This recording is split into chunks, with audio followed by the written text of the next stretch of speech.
Welcome to episode 19 in the Accident Theory series.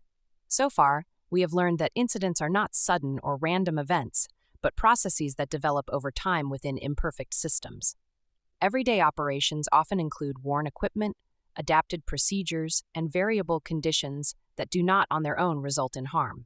Within this context, the ORU model explains how incidents actually begin, distinguishing background conditions from the deviation that marks the first true departure from normal operation. Once a deviation occurs, outcomes are shaped by determining factors that influence whether harm is avoided, reduced, or intensified. Loss of control over hazardous energy marks the transition to injury, though corrective actions may interrupt this process and result in near misses. In today's episode, we are going to look at outdated incident explanations. Specifically, we're going to look at accident proneness, group acceptability, and accident as an escape. System-oriented models of incidents are a relatively recent development in the study of safety and accident causation.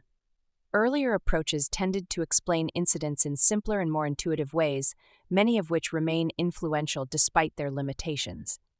These older theories often focus on the individual or the group, suggesting that incidents occur because of personal characteristics, behaviors, or inherent traits, or because certain groups are more prone to accidents than others.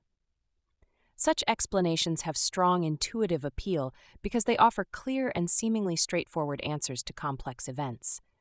However, by locating causation primarily within individuals or categories of people, these theories overlook the broader system conditions in which work is performed. As a result, they tend to obscure the roles of design, organization, management, and environmental factors that shape behavior and influence risk. Researchers have been attempting to explain why accidents occur for more than a century, with some of the earliest theories focusing on the idea that certain individuals are inherently more likely to experience accidents than others. One of the earliest and most influential of these ideas was the theory of accident proneness, first proposed in 1919 by Greenwood and Woods. This theory suggested that accidents are not evenly distributed across a population, even when people are exposed to similar conditions, but instead cluster around a small number of individuals. Over time, this idea was extended and revisited by various researchers, reinforcing the belief that some people are, by nature, more susceptible to accidents regardless of where or how they work. The central claim of accident proneness theory is that repeated accidents under similar external conditions must originate from personal characteristics, rather than from the environment or system itself. Early proponents argued that minor or trivial accidents were warning signs of unsafe individuals, and that these individuals posed a risk not only to themselves, but also to others. From this perspective, accident records were seen as a tool for identifying those deemed inherently unsafe. Some proponents went as far as to suggest that removing such individuals from the workforce was both justified and necessary, framing this as a moral obligation to protect society. From a modern standpoint, this position raises serious concerns related to ethics, privacy, discrimination, and the right to work, and would be considered highly problematic. The idea of accident proneness has also been reinforced through anecdotal examples that appear to support the notion of unusually unlucky individuals. A frequently cited case is that of Roy Sullivan, a U.S. park ranger who survived being struck by lightning on 7 separate occasions and was recognized for this record. Stories like this are compelling and memorable, and they help keep the concept of accident proneness alive in popular culture. However, rare and extreme cases do not provide a sound scientific basis for explaining everyday workplace injuries. Exceptional events draw attention precisely because they are unusual, not because they reflect general patterns of accident causation. Over time, the concept of accident proneness has entered everyday language and is often used informally to describe people who seem to always get hurt or who are perceived as careless. In accident theory, however, accident proneness does not simply mean carelessness. It refers to the idea that certain individuals are innately predisposed to experience more accidents across all settings, including work, home, and transportation, and that this predisposition is stable over time. If this claim were accurate, it would have profound implications. Organizations would be compelled to identify such individuals and exclude them from hazardous environments, regardless of job design or working conditions. Beyond ethical concerns, this approach would be impractical and potentially harmful for organizations as it diverts attention away from improving systems, equipment, and work design. Today, accident proneness is widely regarded in occupational health and safety as an inadequate or invalid explanation for accidents. It remains important to understand primarily as a historical step in the evolution of accident theory rather than as a useful model for prevention. Despite this, beliefs in accident proneness persist, in part because they offer emotionally satisfying explanations. Blaming individuals for accidents can make others feel safer by creating a sense of distance. If accidents happen because of who someone is, then they are less likely to happen to us. Modern research consistently shows that job characteristics and system conditions are far stronger predictors of accidents than personal traits. When analyses focus only on individual variables, some people will inevitably appear more frequently in accident records, especially in large data sets. However, when work conditions, exposure, task design, reporting practices, and organizational factors are considered, the apparent influence of personal characteristics typically diminishes. Differences in injury rates are often better explained by the nature of the work performed and by variations in reporting behavior, including whether near misses and minor incidents are documented. This shift in understanding has been central to the move away from individual blame and toward system-based approaches that seek to design safer work environments for everyone, rather than attempting to identify and remove supposedly accident-prone individuals. Is accident proneness a meaningful explanation for why injuries occur, or does it mainly serve as a convenient way to shift attention away from system design, work conditions, and organizational responsibility? Share your opinion in this episode's group chat or in the comments section if you are following on social media.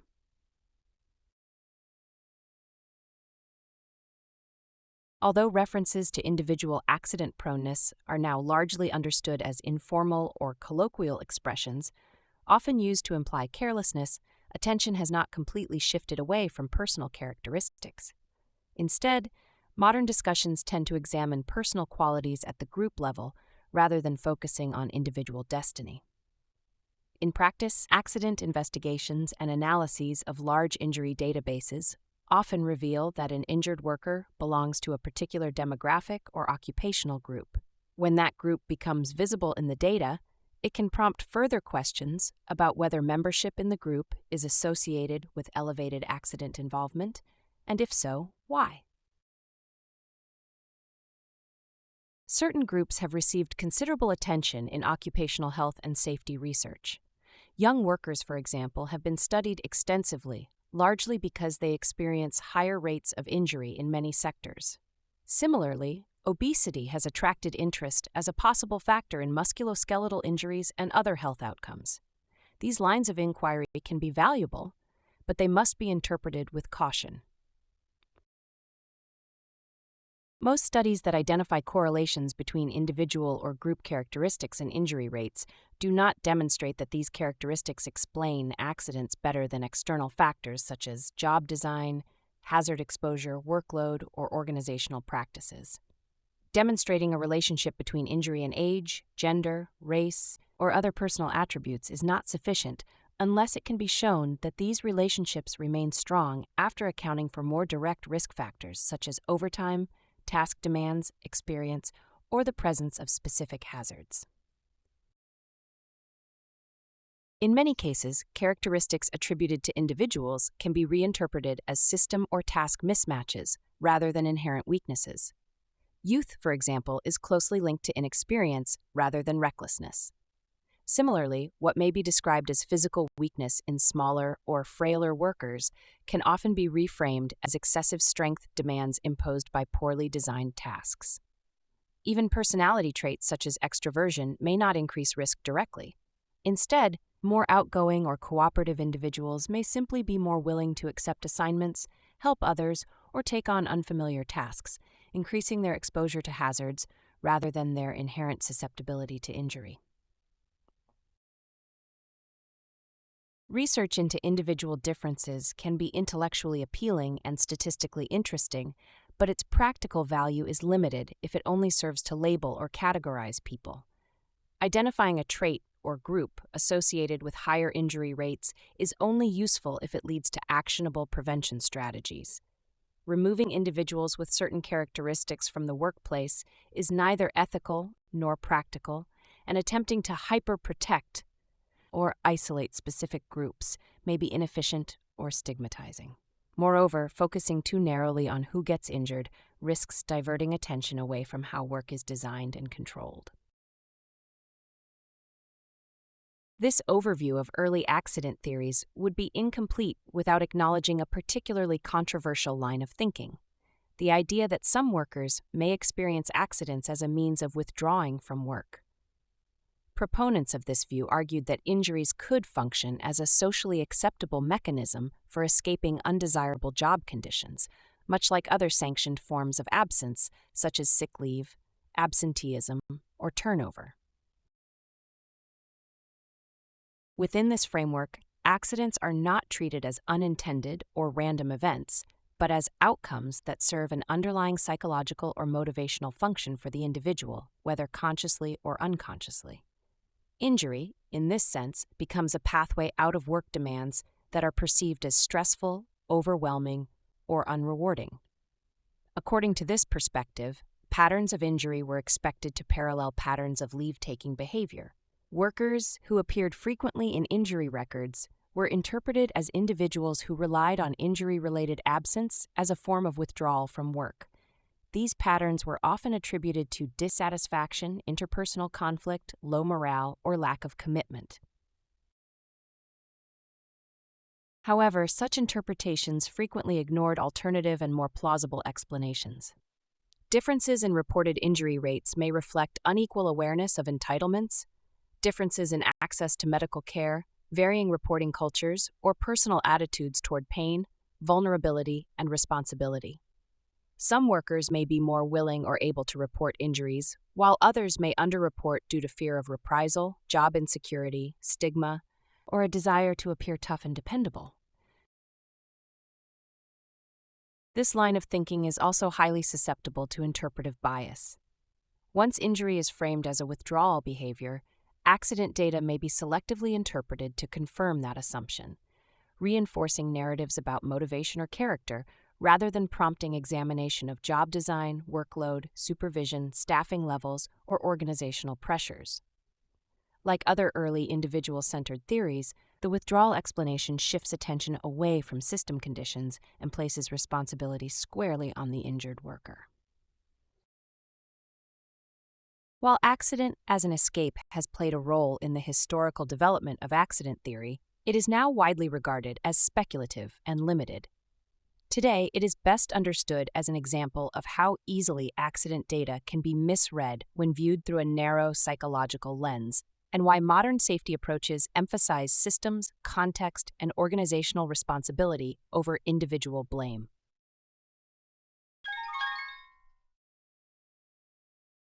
Has there ever been a time when you really did not want to complete a task or fulfill an obligation? Did you create some sort of escape, such as illness or a personal injury, to avoid pressure? Share your thoughts in this episode's group chat or in the comment section if you are following on social media. In episode 19, we looked at outdated explanations to determine why incidents occur. Some of the key concepts we discussed were: early accident theories focused primarily on individuals or groups, offering simple explanations that overlooked the broader system conditions in which work occurs. Accident proneness theory, introduced in 1919, proposed that a small number of individuals are inherently more likely to experience repeated accidents, even under similar conditions. Proponents of accident proneness argued that recurring accidents must stem from personal characteristics rather than environmental or organizational factors. Accident records were historically used to identify unsafe individuals, with some advocates suggesting exclusion from work as a moral obligation, a stance now viewed as unethical and discriminatory. Anecdotal and extreme cases, such as individuals experiencing rare repeated events, help sustain belief in accident proneness despite lacking scientific validity for everyday workplace injuries. If accident proneness were valid, organizations would be forced to screen and exclude workers rather than improve job design, a strategy that is impractical and harmful. Research consistently shows that job characteristics, system conditions, exposure, and organizational practices are stronger predictors of accidents than personal traits. Group-level analyses often identify higher injury rates among certain demographics, but these correlations rarely remain strong once task demands and system factors are considered. Characteristics attributed to individuals, such as youth or physical limitations, are often better understood as mismatches between workers and poorly designed tasks. The accident as an escape theory framed injuries as a form of withdrawal from undesirable work, but this perspective ignores reporting practices, access to care, and organizational pressures. COHSI provides its students with a multiple-choice quiz at the end of each episode, which can be used as practice material for the content that has been covered. A free version of the quiz can be accessed by anyone following our content on social media by using the QR code shown on the screen. If you are a COHSI student, please complete the discussion board topics found throughout this unit, as well as the episode quiz. Both of these tasks can be found under their appropriate tabs in your learning portal. If you have any questions or concerns, please reach out to your course instructor. Thank you for watching and have a safe day.